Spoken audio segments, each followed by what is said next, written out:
सुनिए, आपको बता रहे थे कि अभी हम लोग पढ़ेंगे किशोरावस्था, ठीक है। तो ये तो आपको बता चुके हैं ना कितना से कितना एज किशोरावस्था। देखिए जिसमें होता है ना 13, 14, 15, ये सब टीन जिसमें लगा हुआ है, ये सब हो गया किशोरावस्था। तो आपको बताए होंगे कि प्रारंभिक किशोरावस्था 13, 14 से 17 और उत्तर किशोरावस्था 17 से 19, 20, ये तो लिखाए होंगे ना पिछले क्लास में। तो अब किशोरावस्था की विशेषता क्या क्या है समझिएगा। पहली विशेषता है कि एक महत्वपूर्ण अवस्था है। क्या है? एक महत्वपूर्ण अवस्था है, समझे। अभी महत्वपूर्ण अवस्था क्या है समझ लीजिए कैसे है। देखिए इस अवस्था के पहले तक वो पेरेंट्स के, टीचर के मतलब अंदर में जीता था वो सब चीज के लिए, अपनी आवश्यकताओं के लिए, अपनी समस्याओं के लिए, सब चीज के लिए। अब वो अपना एक इंडिपेंडेंट आइडेंटिटी तलाश करेगा, समझिएगा। तो आप हो सकता है कि मान लीजिए कि उसके माता पिता बीजेपी के सपोर्टर हो, लेकिन वो अपने ढंग से सोचने लगा है। वो उसकी अलग, उसका इंटरेस्ट अलग होगा, वो अपना अलग इंटरेस्ट शुरू कर मतलब तलाश रहा है या डेवलप कर लिया होगा। मतलब उसकी अभिरुचि नई होगी, उसका एटीट्यूड अलग होगा, मतलब उसकी मनोवृत्ति अलग हो गई होगी, उसका वैल्यूज अलग हो गया होगा। वैल्यूज मतलब मूल्य, उसका वैल्यूज नया अपने हिसाब से वो अपना मूल्य निर्धारित करेगा कि क्या ये ज़्यादा अच्छा, ये ज़्यादा खराब, ये वो अपने से निर्धारित करेगा, बात समझे। और वह संगठित समाज, संगठित मतलब व्यस्क समाज के का अपने आप को एक इंटीग्रेटेड हिस्सा समझने लगेगा। मतलब व्यस्क समाज का अपने आप को एक हिस्सा मानना शुरू कर देता है, बात समझ गए। तो इसलिए इसको कहा गया एक महत्वपूर्ण अवस्था है। क्लियर जी, पहला समझ गए। दूसरा कहा कि यह एक संक्रमण अवस्था है। मतलब ये कहा किशोरावस्था जो है वो एक ट्रांजिशनल पीरियड है। अब ट्रांजिशनल पीरियड का क्या मतलब हुआ समझिए। अभी तक वो बच्चा माना आता था, तो उसकी आदत बच्चों वाली थी। अब उसको अपनी आदत, वो वाली आदत छोड़ के, जो प्रारंभिक या उत्तर बाल्यावस्था में जो आदत था वो छोड़ करके अब मेच्योर, परिपक्व व्यवहार और आदत सीखना है, बात समझ में आ रही है। अब वो सीखना पड़ेगा उसको, क्योंकि उसको ये पता हो गया है कि अब, या उसको पता नहीं भी है तो आपको बताना पड़ेगा उसको कि अब तुमसे ये एक्सपेक्ट नहीं कर सकता है कोई, अब तुम्हारे लिए शोभनीय नहीं है, अब तुम बच्चे की तरह मत करो, अब परिपक्व टाइप से बिहेव करो, मेच्योर टाइप से बिहेव करो। तो इसमें माता पिता और शिक्षक की अहम भूमिका है कि वह अपने मार्गदर्शन में उसको अब पुराना आदत और व्यवहार छोड़ करके नए ढंग का व्यवहार और आदत उसको सिखाना पड़ेगा कि अब वो बचकाना चीज़ नहीं करना है तुमको, बात समझ गए। इसलिए उसको कहा गया ट्रांजिशनल पीरियड है, बात समझ गए। क्योंकि वो पुरानी आदत को छोड़ करके अब उसको पुराना आदत, पुराना व्यवहार छोड़ करके अब नए ढंग से उसको सब कुछ सीखना पड़ेगा, ठीक है जी। तो दो चीज आप एक महत्वपूर्ण अवस्था है, उसके बाद बताइए संक्रमण अवस्था है। संक्रमण अवस्था है। अब तीसरी चीज क्या है इसमें कि कहा जाता है कि यह इसमें बच्चों में एक अस्पष्ट वैयक्तिक स्थिति होती है, मतलब कंफ्यूज्ड स्टेट में है वो। क्या चीज है? अस्पष्ट वैयक्तिक स्थिति, लिख देते हैं, अस्पष्ट वैयक्तिक स्थिति, वैयक्तिक।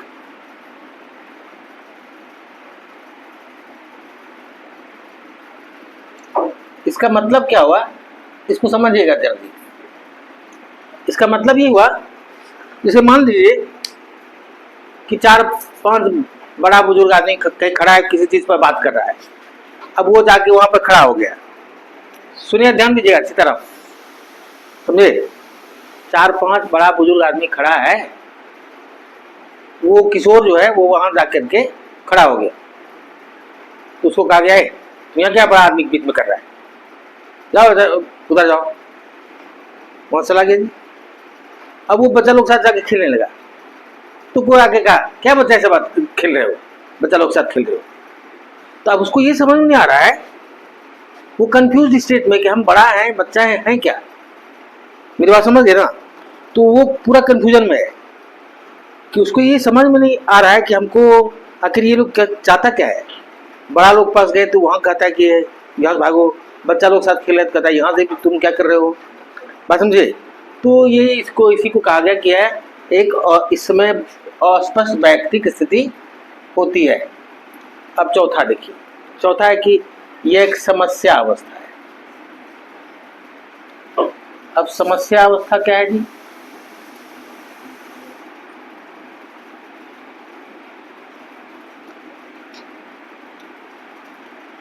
समस्या अवस्था इसलिए कि अभी तक उसको जितनी समस्याएं होती थी, समझे, या तो उसका टीचर उसको सॉल्व कर देता था या उसके पेरेंट्स सॉल्व कर देते थे, माता पिता या टीचर नहीं। अब उसको हर समस्या का समाधान अपने से करना है, समझे, और वो करना चाहता है अपने से समस्या का समाधान, लेकिन करने में सक्षम अभी नहीं है, बात समझे। तो इसलिए इसको कहा गया वो कि यह एक समस्या अवस्था है। क्लियर जी। अब नेक्स्ट फिर है कि इसको कहते हैं, इस अवस्था को कहते हैं प्रॉब्लम्स ऑफ ईगो आइडेंटिटी।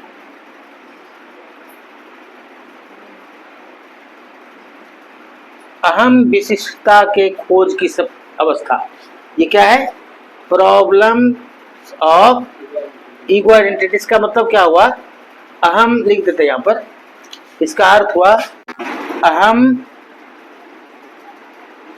विशिष्टता के खोज की समस्या या खोज की अवस्था,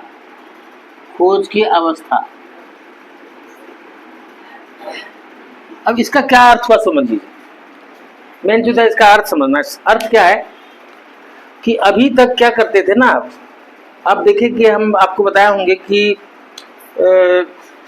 उत्तर वाले अवस्था में बच्चे वैसा ही करते हैं, वैसा ही खाना पीना, वैसा ही वेशभूषा, वैसा ही कपड़ा, हाँ, वैसा ही पेंसिल, वैसा ही पेन, वैसा ही पेंसिल बॉक्स, सब चीज पसंद करते हैं, वैसा ही साइकिल जैसा कि दूसरे बच्चे के पास है।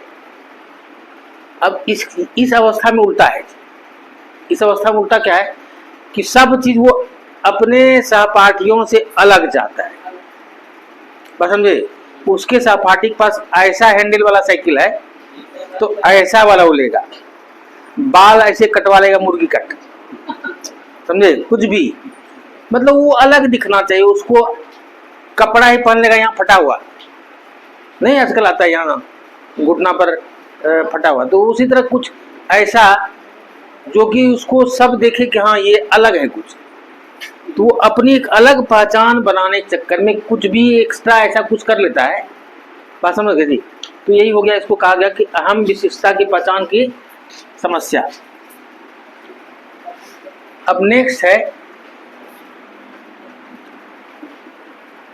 नेक्स्ट क्या है ना कि इस अवस्था लिखिए कि कैवा नंबर 6 नंबर लिखिए, यह अवस्था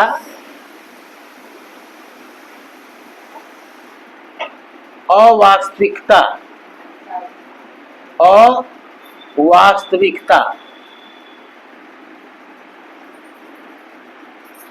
से भरा हुआ होता है।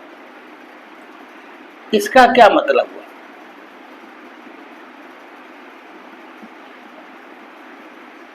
इसका मतलब हुआ कि इस समय किशोरों का सोच एकदम अनरियलिस्टिक होगा।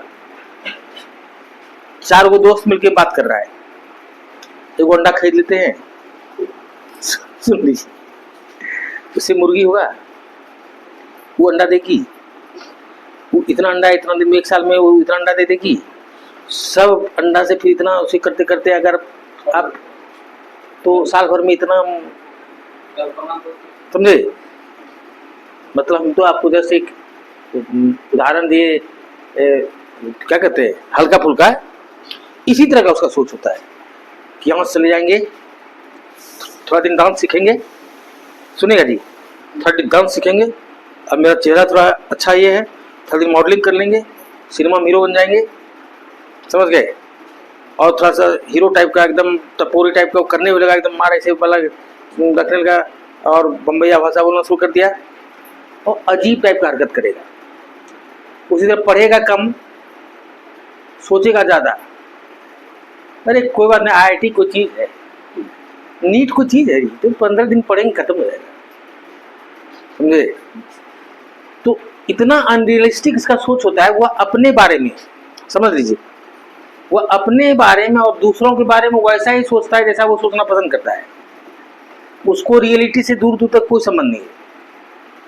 और जिस बच्चे का, मतलब जिस किशोर का जितना ज़्यादा अनरियलिस्टिक अवास्तविक सोच होगा, उसको फ्रस्ट्रेशन उतना ज़्यादा होगा।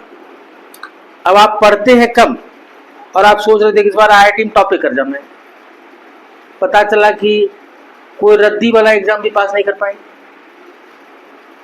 तो जितना ज़्यादा अनरियलिस्टिक अवास्तविक सोच, उतना ज़्यादा उसको फ्रस्ट्रेशन, मतलब कुंठा।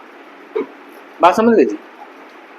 तो ये इस क्या कहते हैं स्टेज, मतलब किशोरावस्था का ये सब पहचान है, समझे। इसलिए इस समय बच्चे को आप कुछ भी कहेगा उसको कोई फर्क नहीं पड़ना है, उसको जो दिमाग में है वही करेगा, वो है बड़का काबिल, समझे जी। वो आप उसको कुछ बोल के चले जाए, उसके आपके बारे में है बड़का काबिल, हमको बुद्धि नहीं है। बात समझ गए जी। और इस समय रैशनल नहीं होता है बच्चा, रैशनल मतलब विवेक का अभाव होता है। बात समझ गए। तो ये आप समझ गए। उसका नेक्स्ट है कि किशोरावस्था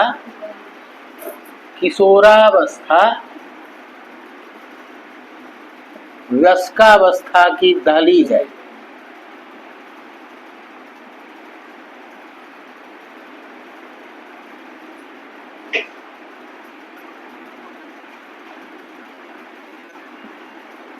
अब इसका क्या अर्थ हुआ? अब मैं आपको पहले ही बता दी थी कि अब किशोर अपने आप को समझने लगता है कि हम तो बड़े हो गए, वयस्क हो गए। आपको बताया कि वह वयस्क समाज का अपने आप को अभिन्न अंग समझने लगता है, बताया नहीं अभी। तो उसकी समस्या ये होती है कि वयस्क जो जो करता है वो भी करेगा। अब किसी बड़े आदमी को देखता है कि सिगरेट पीता है तो भी सिगरेट पीने की कोशिश करेगा, किसी वयस्क को देख रहा है दारू पीता है दारू पीने की कोशिश करेगा, और जो वयस्क कर सकता है वो सब वयस्क करता है वो सब कुछ करने की कोशिश करेगा। इसलिए इसको क्या कहा गया? वयस्कावस्था की दहलीज। तो आपको इतना ही अभी पढ़ाएंगे, उसके बाद इसका शारीरिक विकास, इसका सामाजिक विकास, मानसिक विकास ये अगले क्लास में, उसके बाद फिर कुछ और भी अगले क्लास में पढ़ाएंगे। अभी इतना ही, समझे। चलिए जय हिंद जी, समझ गए। चलिए, तो अभी हम लोग पढ़ेंगे किशोरावस्था में मानसिक विकास, संज्ञानात्मक विकास, शारीरिक विकास, सामाजिक विकास, संवेगात्मक विकास। ठीक है। तो पहले हम लोग आपको बता चुके कि किशोरावस्था का क्या उम्र है, ये तो बता चुके ना कि 13, 14, 17 प्रारंभिक किशोरावस्था और 17 से 19 मतलब उत्तर किशोरावस्था, ये ना बताए। तो इस अवस्था में क्या होता है आप समझ लीजिए कि 12 से 14, समझे,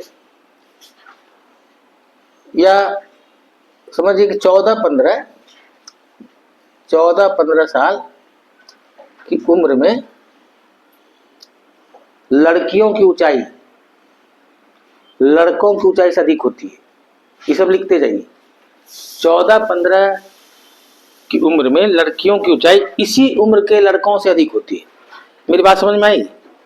लड़की का हाइट इसी उम्र के लड़कों से अधिक होता है। 15 से 16 के बीच में, समझे, 15 से 16 वर्ष के बीच में लड़कियों का वजन इसी उम्र के लड़कों के वजन से औसत, लड़कों का औसत वजन से अधिक होता है। मेरी बात समझे। लड़कियों का औसत वजन इसी उम्र के लड़कों के औसत वजन से अधिक होता है। बात समझ गए? तो कहने का मतलब ये हुआ कि 16 वर्ष तक लड़कियों का मोटा तौर पर वजन और ऊंचाई औसतन लड़कों से अधिक होती है, ठीक। लेकिन 16 वर्ष के बाद लड़कों की ऊंचाई और वजन लड़कियों से ज्यादा होती है और यह अंतर जीवन भर बना रहता है। बात समझ में आई? जैसे दिखेगा कि कोई महिला है तो देखने में लगेगी लंबी, लेकिन पुरुष के बगल में खड़ा करिए तो उससे छोटी होगी थोड़ी सी।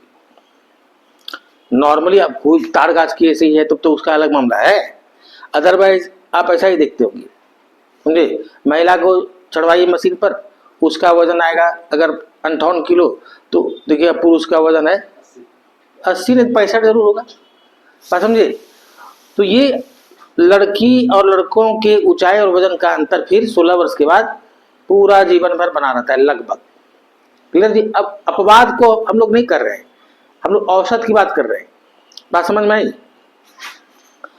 अब एक बात और है कि लड़कियों का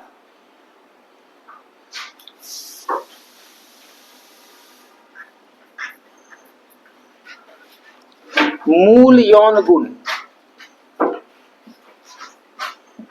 मूल यौन गुण और सेकेंडरी को हिंदी में क्या कहेंगे? गौण यौन गुण। गौण यौन गुण लड़कों के तुलना में पहले विकसित हो जाता है। समझिएगा क्या पता है आपको कि लड़कियों का मूल यौन गुण और गौण यौन गुण लड़कियों की तुलना में लड़कों की तुलना में जल्दी विकसित होता है। इसका अर्थ समझिए। पहले मूल यौन गुण का क्या मतलब हुआ? मूल गुण लिख लीजिए इसको कि मूल यौन गुण से तात्पर्य यौन अंगों की परिपक्वता से, यौन अंगों की परिपक्वता से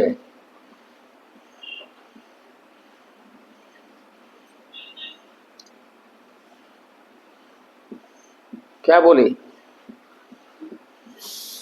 मूल यौन गुण का तात्पर्य यौन अंगों की परिपक्वता से है। वास्तव में मतलब ये हुआ कि जो उसका जो रिप्रोडक्टिव ऑर्गन है वो ज्यादा मैच्योर हुआ लड़कों की तुलना में, लड़कियों का पहले मैच्योर हो जाएगा।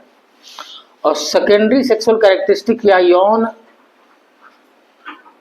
गौण यौन गुण जो है, इसका क्या मतलब हुआ? इसका मतलब हुआ जैसे लड़कों में दाढ़ी मूछ होना, लड़के का आवाज देखिएगा भारी हो जाएगा खास उम्र के बाद, मोटा भारी। लड़कियों में भी इसी तरह आवाज मधुर हो जाएगा।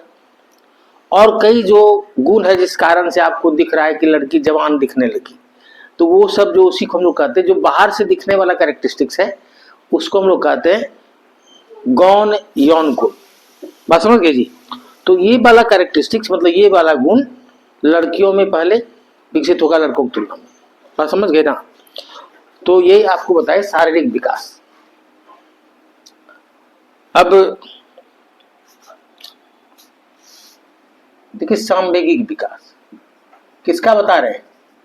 किशोरावस्था में सामवेगिक विकास। देखिए क्या होता है ना कि इस समय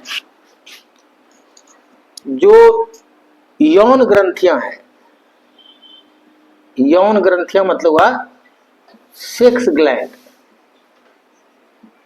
और प्यूज ग्रंथि, पिट्यूटरी ग्लैंड, ये दोनों तेजी से कार्य करती है। समझे?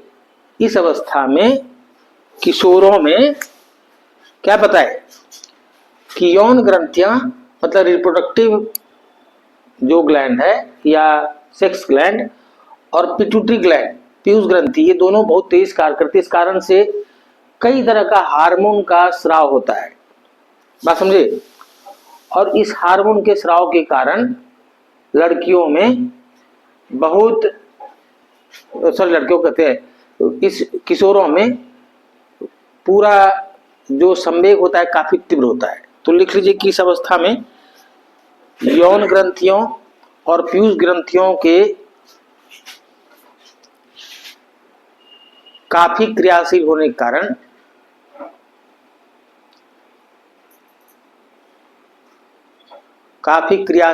के कारण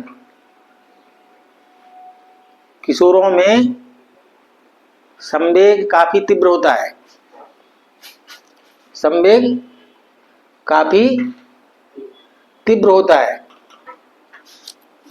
मतलब क्या है ना कि किशोरावस्था के प्रारंभ में कोई भी संवेग, गुस्सा बहुत आता होगा बच्चों को, आता है कि नहीं।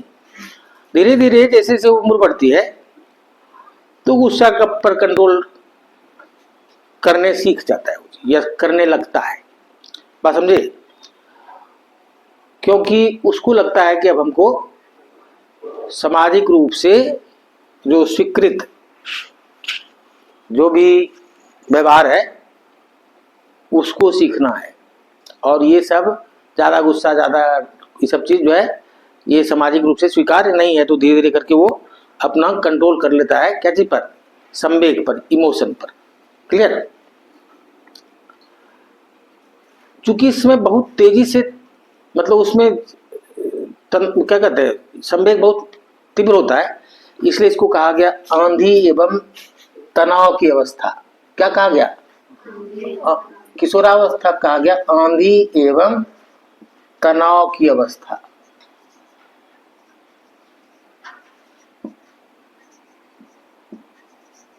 अंग्रेजी में इसको कहते हैं stage of storm and stress. Stage of storm and stress, आंधी एवं तनाव की अवस्था। याद रखिए, किशोरावस्था क्या कहते हैं, आंधी एवं तनाव की अवस्था, समझे।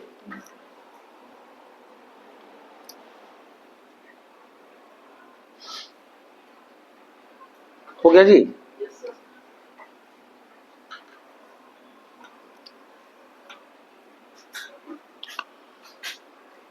तो इसमें धीरे धीरे करके क्या करता है, वो अपने व्यवहार में परिवर्तन करने लगता है और वो ऐसा व्यवहार अब उसको सीखना होता है जिससे उसको समायोजन में आसानी हो। तो इस अवस्था के अंतर धीरे धीरे करके उसका संवेग घटता है, बस समझे। अब सामाजिक विकास,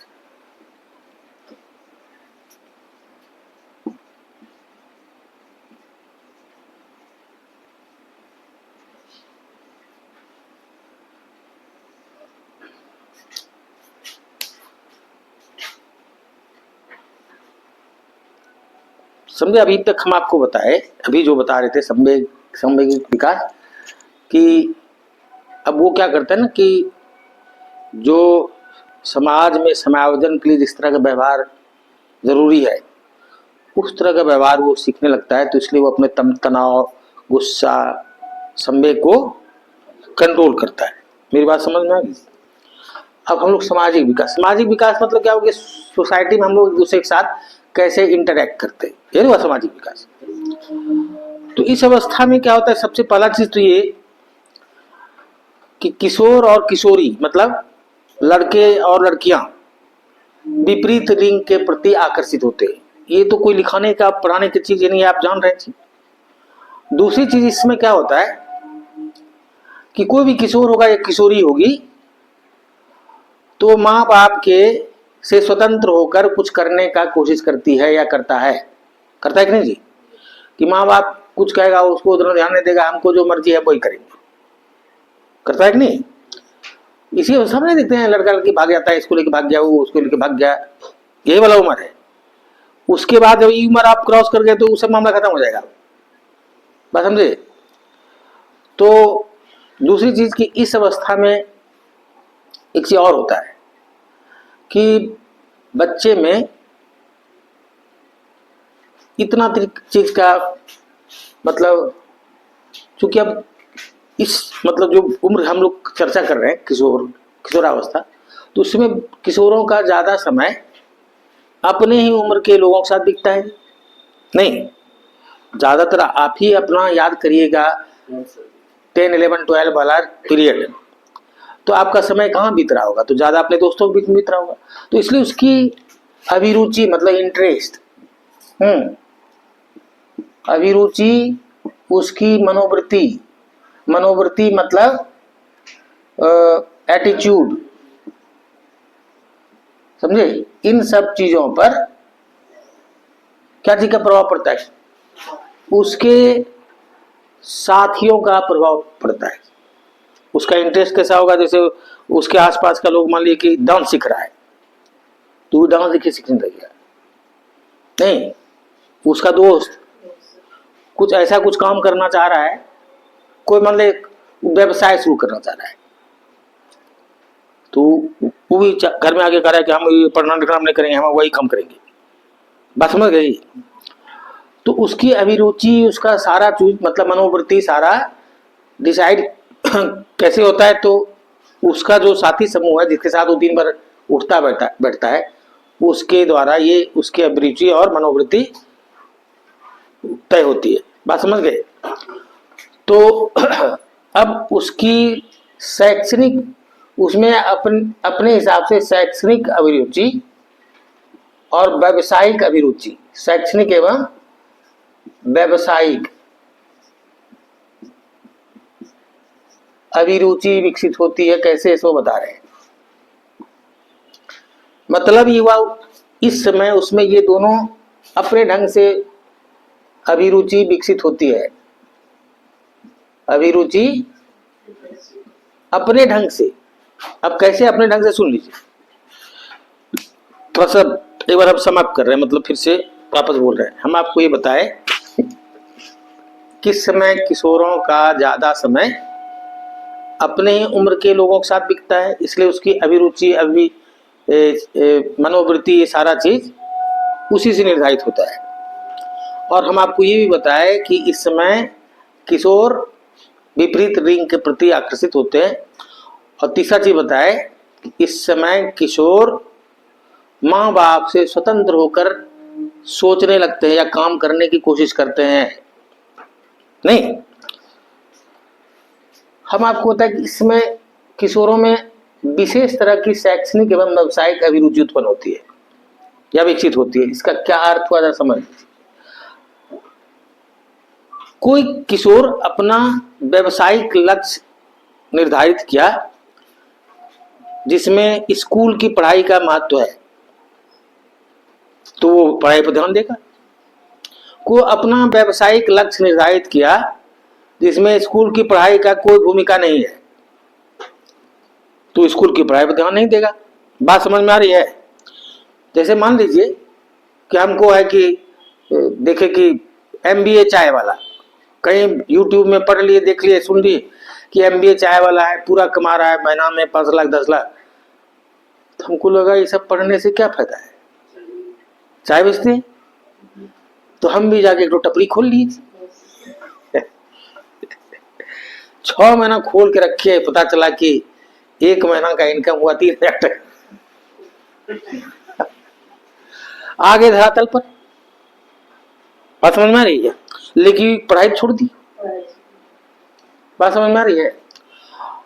हम डिसाइड किए कि हमको बनना है डॉक्टर या इंजीनियर, तो उसके लिए तो स्कूल की पढ़ाई जरूरी है। तो वो आदमी वो किशोर जो है स्कूल में बढ़िया से ध्यान देगा पढ़ाई पर।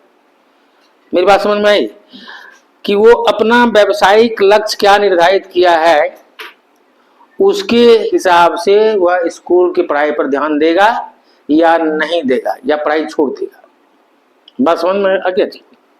अब ऐसे किशोर भी पढ़ाई, स्कूल की पढ़ाई पर ध्यान नहीं देते हैं, जो, ध्यान दीजिएगा जी, ऐसे किशोर भी स्कूल की पढ़ाई पर ध्यान कम देते हैं या नहीं देते हैं, जिसके माता पिता जरूरत से ज्यादा उससे अपेक्षा करते हैं, उम्मीद करते हैं। और जरूरत से ज्यादा उम्मीद करने से क्या होता है, अब उसको उस उम्मीद के ऊपर वो खरा उतरता नहीं। और प्लस ऐसा माँ बाप क्या होता है, हर समय उसको हर थोड़ा समय पर कहते रहता है, देखो तुमको आईएएस बनना है, देखो तुमको आईआईटी करना है, देखो तुमको डॉक्टर बनना है। अभी सुनते सुनते उसका मन झल्ला आता है, कहता है साला छोड़ो मारो गोली यार, पढ़ने छोड़ दीजिए, या उसकी रुचि पढ़ाई में कम हो जाती है। याद रखिए, आपको ये लग रहा है कि हम उसको दिन भर से खोजते रहते हैं तो उससे उसका इफेक्ट पड़ेगा, उसका उल्टा इफेक्ट होता है, क्योंकि उम्र कौन सा है, किशोरावस्था। बात समझ गए? तो इसलिए उसको अगर ज्यादा एक के बारे में ज्यादा बोलेंगे पढ़ो पढ़ो पढ़ो, तो नहीं पढ़ेगा या कम पढ़ेगा। बात समझ में आ गई थी? तो ये तो समझ गए। अब और कुछ किशोर है, जो कुछ तरह का किशोर जो कि पढ़ाई पर ध्यान कम देने लगता है। कौन कौन सा?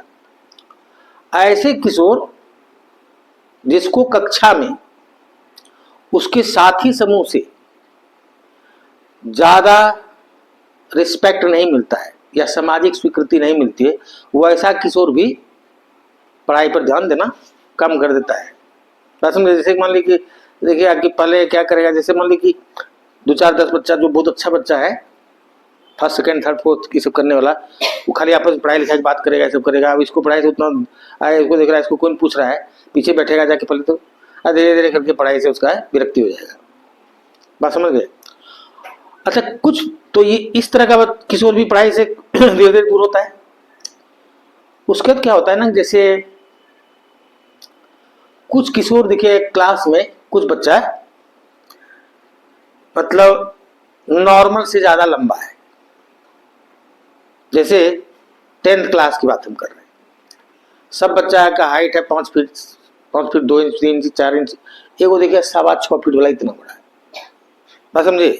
ऐसा होता है नहीं, कोई क्लास में एक रहता है एकदम पूरा लंबा। अब उसके क्लास के सारे बच्चों को उससे ज्यादा एक्सपेक्टेशन है, समझे? कि कुछ भी करता है तो ये ज्यादा अच्छा करेगा, हमसे बड़ा है तो फर्स्ट करेगा, सबसे बड़ा है तो फर्स्ट कर। अब वो उससे करता नहीं है, तो उसको धीरे धीरे पढ़ाई से रुचि कमती जाती है। वो पहले तो स्कूल में एब्सेंट होना शुरू करेगा, धीरे धीरे करके स्कूल छोड़ देगा। बात समझ में आ गई थी? तो ये हम बताए कि इसमें सामाजिक विकास और उसका इफेक्ट क्या होता है एजुकेशन पर। आपको तो उसी पर न फोकस करना है। तो ये हम आपको बता दिए सामाजिक विकास। अब क्या है? मानसिक और संज्ञानात्मक विकास।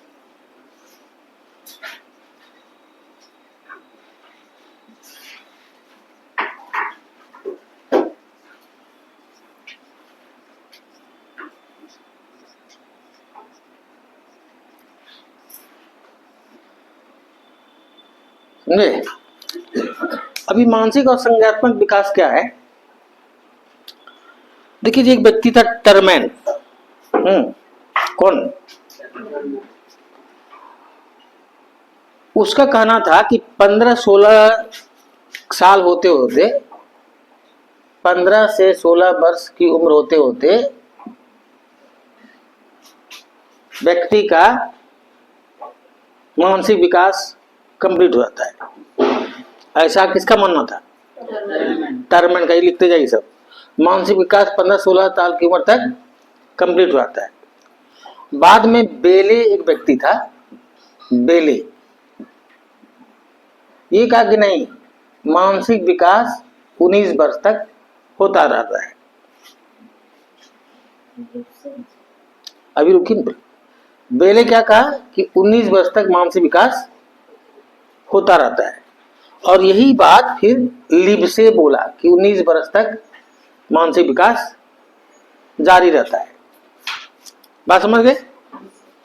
बोले कि टर्मैन के द्वारा कहा गया कि 15-16 साल तक मानसिक विकास पूरा होता है। फिर बेले के द्वारा कहा गया नहीं, 19 वर्ष तक होता है मानसिक विकास। और लिबसे के द्वारा भी यही कहा गया। लेकिन हेरोल्ड, कौन कौन? हेरोल्ड, जोन्स और कॉनरेड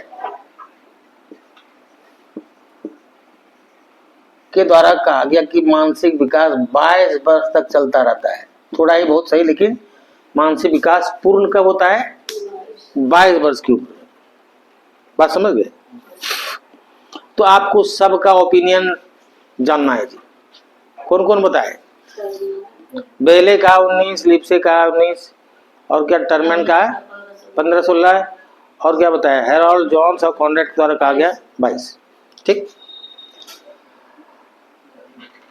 अब क्या है ना कि अब उसका मानसिक विकास तो पूर्ण हो गया जी। तो अब वो किसी चीज को लॉजिकली देखने लगता है, डिफरेंट डिफरेंट वस्तुओं के बीच के आपसी संबंध को। जैसे मान लीजिए कि आपको हम ये दिए तो आप समझ गए कि ये ऐसे लगेगा। समस्या समाधान करने के लिए वो लॉजिक का प्रयोग करता है और विभिन्न मान लीजिए तथ्य के बीच में आपस में संबंध स्थापित करने का कोशिश करता है। तो ये सब गुण उसमें विकसित हो गया। तो इसलिए पियाजे द्वारा इसको संज्ञानात्मक विकास की औपचारिक अवस्था कहा गया। क्या कहा गया जी? औपचारिक अवस्था, formal stage of cognitive development, संज्ञानात्मक विकास की औपचारिक अवस्था। बात समझ गए जी? तो इसको याद रखना है। तो ये हो गया आपका संज्ञानात्मक विकास भी हो गया, आपका किशोरावस्था का सारा सब कुछ बता दिया। समझे?